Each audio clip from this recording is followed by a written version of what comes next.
Hey everyone, my name is Eric, and I want to tell you about my new podcast, Stay Away from Matthew McGill. 5 years ago, a friend told me about this strange guy. He was an old man living alone in the woods on the Georgia-Florida border. You see people sleeping out in the wild, he didn't mind doing that. I heard he was from Australia. Did you ever hear that? I think I did. And everybody had a story about who this guy was. He told me he got selected as an escort for Miss America, Formula One racing. He had his own car. He also married an actress, a Broadway actress. But turns out, this guy had a lot of secrets. The warrant was served and executed in a 10-man armed raid at our home. You learn to recognize people who have a little bit of con in them, and he was that. Stay Away from Matthew McGill. New episodes everywhere weekly, or you can binge the whole thing right now exclusively on the new Odyssey app. That's AUDACY. Thanks. Hey, we're going to be talking a lot about sexual violence in this series. There's also some language. If either of those things are upsetting for you, please take care while you're listening. It's August 2018, and I was slipping into a hot, stuffy subway car when I got this call on my cell phone. The caller ID gave a name, Axiom. It was weird, but then a lot of weird things had been happening around me since I started reporting on a whole lot of women's allegations against the movie mogul Harvey Weinstein. I'd gotten strange texts and emails, I'd seen suspicious cars parked outside of my apartment, sources had told me to get a gun, and I'd moved out of my home. The point is, it was getting to me. I ignored the call, but a little later I got this text from the same number. It said, "I'm trying to reach you directly and privately. It's regarding a fry pan that's scratch resistant. Sometimes I cook and the black coating scares me." I knew exactly what it meant.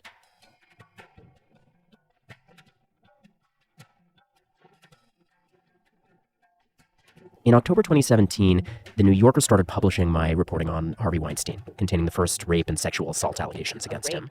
A New Yorker story published yesterday included a recording from a New York police sting operation in 2015. Weinstein is heard trying to lure... Then I published this story called Army of Spies, about how Weinstein had hired a private intelligence agency called Black Cube. It's a firm based in Tel Aviv, and it's run by former Mossad agents. It specializes in deception, secret agents, false identities, front companies. I'd uncovered all these contracts and documents that proved, beyond doubt, that Weinstein had hired Black Cube to gather intelligence on sources and on reporters, including me. But I still didn't know how far the surveillance went. Black Cube had always denied following any journalists. After the article, I came across this photo of a frying pan coincidentally marketed under the brand name Black Cube. I thought it was funny, so I posted it on Instagram with the caption, "Scratch resistant, may use false identities and shell companies to extract information." So whoever was messaging me, they seemed to know something about Black Cube, the intelligence firm, not the frying pan. And they seemed worried.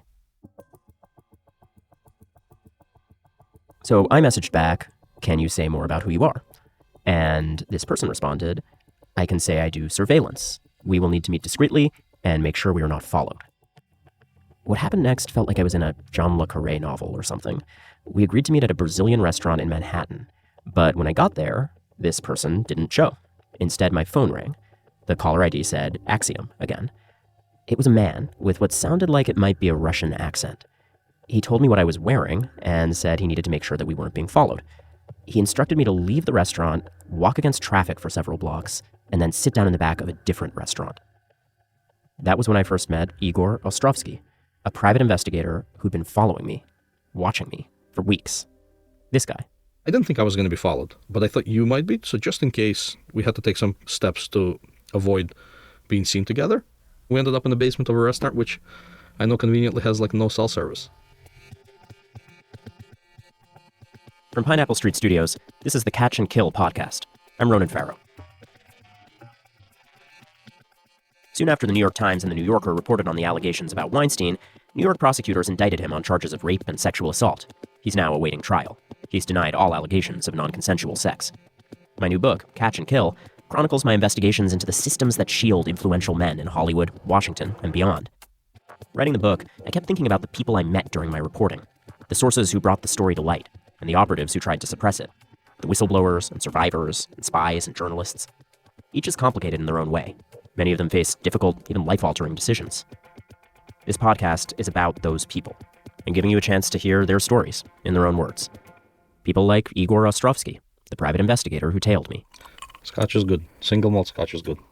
We've been overdue for a drink. We got a lot to talk about. A little overdue. I might say too much. So obviously Igor's from Australia. We don't need to wear the headphones? Kidding. He's from Ukraine, born there in the 80s. Oh, yeah. The Soviet Union was disintegrating around him, lots of global turmoil. but he was just a kid. Our common thing to do when I was like 8 years old was to burn things, blow things up. Soviet entertainment for kids. Oh, yeah. We used to break into things. We had this thing, basically like a smoke bomb. But we're not talking about like smoke bombs you buy in the grocery store over here, and not even the ones you buy in Pennsylvania. We're talking about like fill this whole building with smoke. He goofed off a lot, but it was mostly harmless, and that was important to Igor. He's a guy who always had this really strong sense of what's okay and what's not. So it's okay to do stupid things, to have fun, but I guess at a point where it could hurt somebody besides you and permanently, it becomes an issue. Igor was 10 years old when his family came to the U.S. as part of a program that resettled Jewish refugees in America. He had trouble making friends, sometimes compounded by that sense of right and wrong, like the time during high school in New Jersey when he learned that several classmates were involved in a little light credit card fraud. There was this one guy, Johnny. Johnny worked in a store that sold tools. He would steal the credit card numbers of the customers and sell them to my friends, right? So they sent this guy who just graduated high school to threaten me. He said, listen, if anything happens to this guy, if he gets caught, you're fucked. I decided that, if I'm going to be threatened, it might as well be worth it. So I just kind of helped them to stop doing what they're doing. What did you do? I called the FBI because I thought the FBI takes care of everything. You're like how old movies. at this point? Sophomore year, so 14 probably, 15. Yeah, 15. Right. And I thought the FBI, you call them and it's like, like Superman. They just come down from the sky and fix everything. I gave all of their names, their addresses, and the credit card numbers that they were using. So they were like monitoring this from the start of the purchase to like the UPS delivery. You're a narc. Very slightly. Only in very unethical situations. Well, I didn't like that somebody was messing with me, Yeah. I knew that either you got to get a big stick or you win by being smart. And, if they want to threaten me, I'm not going to be able to stand up to them in a fight. So I'm going to just be smart.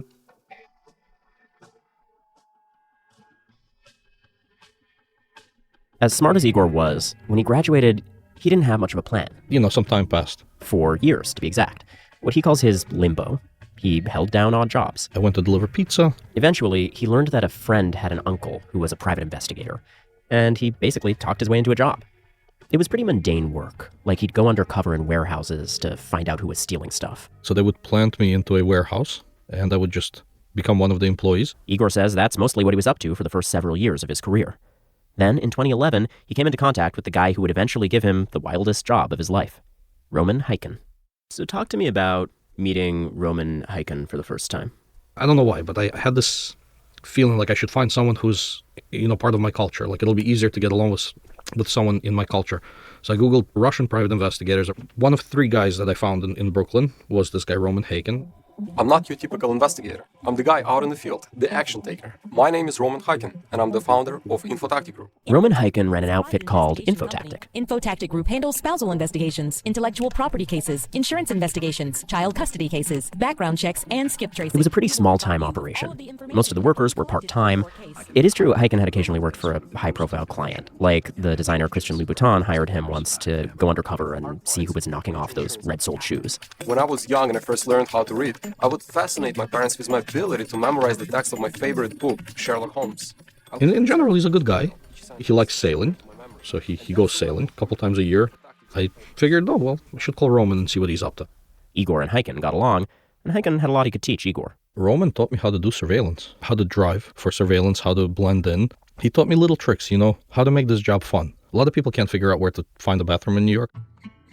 And we're talking about clean bathrooms, not like the bathroom at Union Square in the subway, Like that bathroom I wouldn't even walk near. But where do you find a clean bathroom in the city, right? In every high-priced restaurant, there's a clean bathroom. In every high-end hotel, there's a clean bathroom. You walk up to the bar, and you ask the bartender, where can I wash my hands? And what are your drink specials? He goes to get you the drink specials, he puts the menu down in front of you, and he directs you where to wash your hands. Use the bathroom and just leave. Roman taught me that. It was always fun. Every day working with Roman was fun, because if something was happening, it was just action, action, action, action. And if nothing was happening, we were watching comedy videos on YouTube. Igor and Hiken worked together for years, on and off, doing this kind of basic PI work. Which brings us to late 2016, just as I started to follow the clues that would lead to my story on Harvey Weinstein. Igor called Hiken to see if he had any new jobs lined up. Hiken said they should talk. So we met in Brooklyn on Coney Island, and he told me he's into some new stuff. He has a new client that, he wouldn't tell me who it was, which I thought was normal because we wouldn't tell each other who our clients are, because in this industry, everyone steals clients. Sure. Or that's the mood. So I understood that he might not want to just openly tell me what he's working on. And Then in the course of that conversation, was it you that raised the idea of maybe being a part of this work for this mysterious new client? Well, I told him straight up. I said, look, if you need help, call me. Turns out, Hyken did need help. Many of these new jobs involved what's called counter-surveillance. Igor was supposed to secretly follow operatives to equally secret meetings. Operatives sent by that mystery client. The goal was to make sure nobody else was following them. I know, lots of secrets, lots of following. From the very beginning, nothing about these jobs seemed normal to Igor. He was told almost nothing about them beforehand, but he was picking up on clues as he went. So they're always in fancy hotels or fancy restaurants, and there's like a couple of players that I already learned. These are the agents. The of agents, the client. yeah, like the heavy-set blonde lady with glasses, or this guy that's called the Spaniard. I don't know why, I guess he's from Spain. I was very curious. I mean, the more you tell me that I can't know, right, the more curious I get. I realize that something is going on that's a little iffy. I just had an inkling that I should be documenting everything. And then in July 2017, Igor got an assignment that just felt off to him. I get a call like, hey, we got a job tomorrow in Brooklyn, gotta go. And Roman says it's a New York Times reporter. And I'm like, all right, that's weird.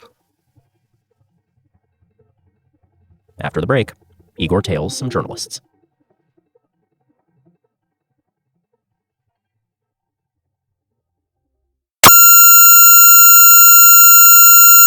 One thing I've realized through my reporting over the last few years that frankly kind of freaked me out is just how big private intelligence is. There's kind of this global industry. It's like checkbook surveillance. John Scott Railton is a senior researcher for a group called the Citizen Lab at the University of Toronto. They investigate the tactics used to silence journalists and dissidents, tactics including various forms of private espionage and surveillance, all of which has become something of a booming business.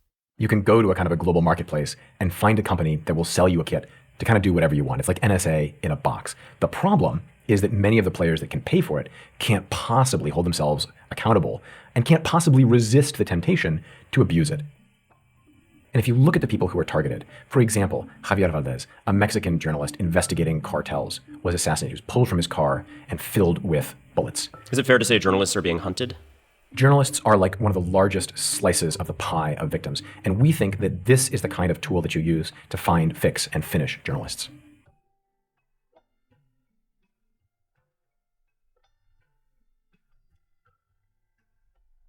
In 2017, Igor Ostrovskiy was suddenly thrust into that increasingly sophisticated world of journalist hunting. His boss, Roman Hyken, started sending him assignments to follow reporters digging into the allegations against Harvey Weinstein. They briefly followed Jodi Kantor of the New York Times. I knew at this point that the goal was to isolate and identify Jodi Kantor's sources if she meets with any. You know, I used to read the New York Times when I was little. You know, in high school, I used to go to the library before school and just look at the New York Times. And I thought it was good. And I think the motto is awesome, you know, all the news that's fit to print. So when we were following Jodi Kantor, I thought probably a little bit iffy on the moral side.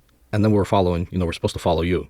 It felt to Igor like increasingly the mystery client was turning its focus away from the Times and toward me and my reporting. So we ended up hanging out in front of your building a couple times. Ended up seeing your super a lot. He's outside a lot. Yeah, he's outside and ended up getting a bagel around the corner. Actually just passed by there. It's a lovely neighborhood. I went to take a picture and send it to you. I was like, yeah, this is the bagel shop. The aim appeared to be to figure out what was happening to my reporting. From the beginning, the intensity was there. Roman was more stressed. We were like kind of going over things. Like, how are we going to control the situation? If he goes this way, what are we doing? Okay, if he goes that way, if he gets a cab. Well, if he gets in a cab, jump on the fucking hood so I have time to get around the block and then you're burned. But, you know, make the cab stay. Maybe if we do that, then you're going to think something's crazy going on. So you're going to jump out of the cab. If you jump on the hood, I'm going to notice. But we're going over all these possibilities. It's more important to get this one right. At times, the operation could be a little hapless. They even spent some time following a neighbor who kind of looked like me. But I'll be honest, it was also scary. Growing increasingly convinced I was being followed, hearing from those sources who said I needed to be armed, eventually putting my reporting materials in a safe deposit box at the bank. And the operation was getting more intrusive and sophisticated. So on the last day when we have to follow you, I get a call early on. Roman tells me that he's going to try to find out where you are. And I asked how, and he said that he's going to do the geolocation thing with the phone. Hyken told Igor that he was using a new technology, an expensive one, that would allow you to track someone by essentially pinging their cell phone. Roman told me that it's called weather alerts, and I asked, why is it weather alerts? And he said, well, it works great. You send someone a text message, do you want weather alerts? If you want, press yes. If you don't want, reply no. And once they reply yes or no, we get the location. And I was like, that's brilliant. Whether they want it or not, they still get it. Well, as it turns out, at this very same time, my phone gets a barrage of hundreds and hundreds of texts that are not asking for alerts on the weather, which I had also gotten, but asking if I wanted to participate in a survey on politics. Yeah, I mean, politics for you, weather alerts for Joe, sports alerts for somebody else. It's interesting because I did get both. That day, I'm actually headed to my very first meeting at the New Yorker, and it sounds like as that's happening, you start getting maps that show you exactly that. I look at it, there's a pin drop. I know it's on the West Side Highway by World Trade, by where the Goldman Sachs building is, and Roman comes to meet me. And we get some more information that you're like in that area, but we can't figure out exactly where you are. So what's going through your mind as these tactics escalate? At this point, I was already like, all right, we got to figure out what's going on because might have to take some actions because it looks like something I believe in is being possibly attacked.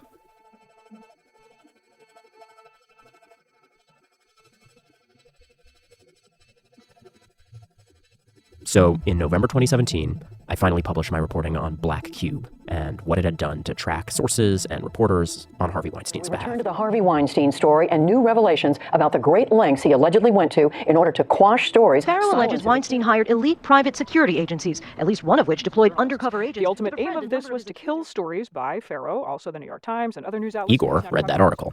It was the first time he had heard of Black Cube, but the operation sounded familiar.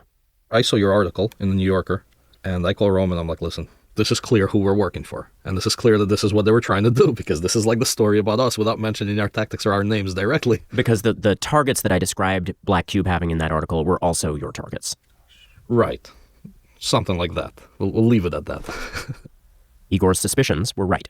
The mysterious client that had hired Roman Heiken as a subcontractor was Black Cube. This, it turned out, is how Black Cube operates in cities across the globe, hiring PIs with local licenses to provide legal cover and a better lay of the land. The realization didn't sit well with Igor.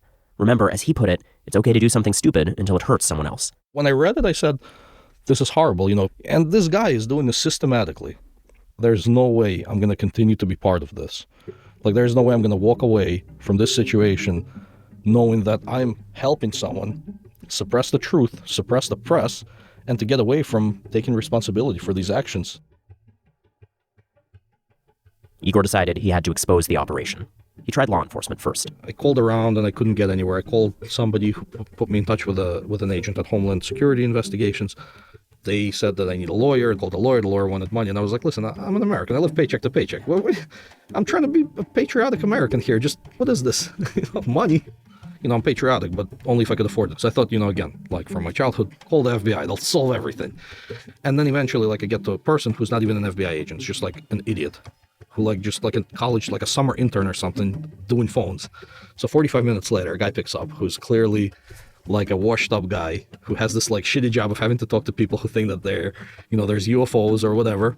And I'm telling him, I'm like, look, there's a foreign private intelligence agency acting in New York, possibly in other states, possibly doing things against the United States. I don't know, but it's like I'm involved in this. And he goes, so what do you do? I said, I do surveillance. He goes, so what's illegal? I said, I don't know. I'm not an FBI agent. I'm not a lawyer. Shouldn't you know what's illegal? I said, I'm telling you, this thing is going on. He goes, nothing illegal. Click. He hung up on you. He hung up on me. So when this guy hung up on me, I said, all right, well, if I can't get the government involved, at least I can help this guy. And at least I should let him know that this is what's happening. I just felt like, okay, I can go to you. And that's when I got that call from Axiom, which, of course, turned out to be Igor, and how we wound up sitting opposite each other in the basement of a midtown restaurant. Tell me about that first meeting and how you felt about that. Just wanted to be cautious. I felt nervous. I thought that me and you just are going to have a conversation and that's it. And then, I never thought that I'm going to tell you my name. I never thought that I'm going to, tell you my name that you can print it. I just thought that I was going to say, hey, Ronan, your suspicions are confirmed. Nice to meet you. Good luck. But Igor showed me photos he'd taken while following me. My street, my front door, my superintendent. It was a huge risk for him. I could see it in his face. You seemed freaked out. You seemed frightened that you were going to get apprehended, that someone was maybe going to come after you, and yet you really wanted to do this. So I didn't know if, they're going to come after me, if my name comes out, if I have to worry about getting ran off the road into a ditch or, some kind of freak accident. I just, I was a little bit worried, so I didn't want my name out there. But I thought that if I allow this to happen and I walk away and I don't do anything, then I'm complicit in allowing the media, the way of life I believe in, to be attacked and to be changed. And that could be irreversible. In January 2019, Igor heads out on what winds up being the last of his jobs for Black Cube. He and I were in regular touch by then. Igor and his boss, Heiken, were told to run counter-surveillance during a meeting at the Peninsula Hotel in Midtown Manhattan. A Black Cube agent was trying to gather information on a watchdog group. Igor was supposed to take photos of the employee of that watchdog group and drive a getaway car if the operation got busted and the agent needed to get out. So they get to the hotel, and Igor sits at the bar. He orders a plate of cheese. He looks over to where the Black Cube agent is sitting. I see a guy with a news camera and another guy with bushy hair, and I'm like, I'll just keep having more cheese here. And sitting across from this agent is John Scott Railton, that researcher I spoke with earlier from the Citizen Lab at the University of Toronto. Not too far into the conversation, there's a guy who sits down at a table in my sightline and is sort of holding his cell phone up at me while kind of consulting the menu with one hand. And I'm like, man, this guy's just recording me on his cell phone. So while Igor was watching, this Black Cube agent was pumping Railton for incriminating statements, trying to get him, for instance, to say all sorts of anti-Semitic things. He's got this pen in his hand, and at various times placed on the desk, and it's just a very strange way to hold a pen. He's sort of holding it like a gear shift stick or something like that, and at various times he's kind of holding it at me. Railton believes the pen was a recording device, and that the agent was trying to capture him making statements that could be used against Citizen Lab. But Railton was also secretly recording, and he had brought along a reporter and a camera person from the Associated Press. All of this was news to Igor. Clearly the guy who had the meeting with the Black Cube operative brought them here. So this was set up. This is not something that we missed. This is something that was pre-planned, and they clearly planned better than we were prepared to counter. This is when the meeting becomes, to quote Igor, a total shit show. The AP journalist, a very good reporter named Raphael Satter, starts hammering the agent with questions. The agent tries to hide and then run away. Heiken is calling and shouting that they've been burned and they need to get this guy out of there. Eventually, Igor winds up reuniting with the agent and driving him around to lose potential tails, and the agent makes his way to the airport. So, that group Black Cube seemed to be spying on Citizen Lab. Remember, they had been following the way surveillance tactics get deployed against journalists. I just want to pause for a moment here and make a point. This is bigger than what was happening to me. This is bigger than Harvey Weinstein. This is something that has huge global implications. Citizen Lab's most recent investigation was into an Israeli cyber firm called NSO Group. NSO's flagship product is something called Pegasus, which is a suite of technology that enables its user to reach out and hack a telephone without any interaction from the phone's owner and turn that phone into basically a spy in your pocket. It can listen to what's happening in the room around you. Obviously, it can snoop on your calls, siphon off your messages, and your personal photographs. Many of the Black Cube agents' questions to Railton had been about Citizen Lab's investigation into NSO Group, and particularly the revelation that its software may have been used to target Jamal Khashoggi, the journalist who was murdered by Saudi agents. So we had found that one of Jamal Khashoggi's close contacts, who was living in Canada, was targeted with Pegasus, and we think infected as well, which is pretty explosive because this guy had been in close contact with Jamal during the period right before he was assassinated. And this obviously was a black eye for NSO Group and for the Saudi government. Turns out, after its work with Harvey Weinstein, Black Cube was sending its agents to meet with tech experts critical of NSO Group and its software, people who argued that that software was being used to hunt and sometimes kill journalists. NSO, for the record, denies hiring Black Cube, and it says its software is sold to governments and other entities that want to catch criminals, not journalists. But what's clear here is that there is an entire system of international espionage and hacking targeting journalists and researchers. That is still going strong to this day.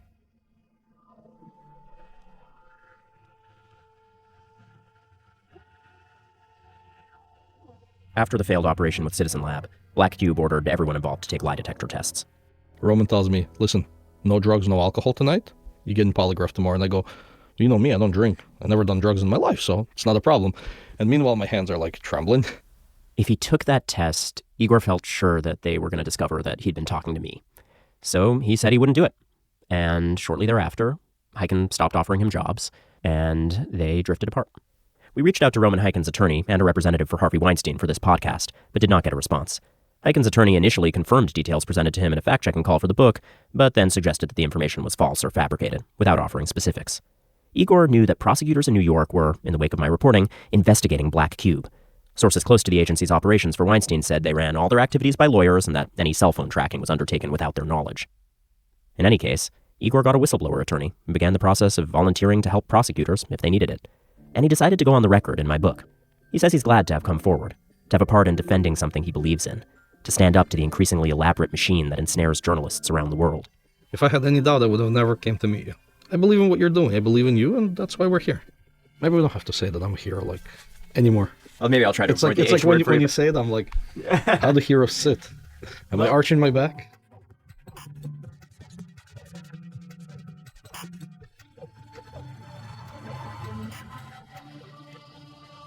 The Catch and Kill podcast is a production of Pineapple Street Studios. It was produced by me, Ronan Farrow, with Sophie Bridges, Sharina Ong, Janelle Pfeiffer, Unjin Lee, and Laura Dodd. Our senior producer is Eric Mennel. Editing by Joel Lovell. The executive producers at Pineapple Street are Jenna Weiss-Berman and Max Linsky. Production help from Emily Becker, Maddie Sprung-Kaiser, Noor Ibrahim, and Alex Petroskovich. Fact-checking by Sean Lavery. Mixing by Hannes Brown. Music in the episode from Blue Dot Sessions, Marmoset, and FirstCom. On the next episode, we go inside 30 Rockefeller Plaza, where my producer and I were recording our conversations in real time as NBC killed our initial reporting on Harvey Weinstein. He's just going to try to find ways to sabotage it. I know, which he's going to probably do anyway. Shit. This all, of course, is based on reporting I did for my book, Catch and Kill, which is available wherever you buy books. Thanks for listening. We'll be back next week.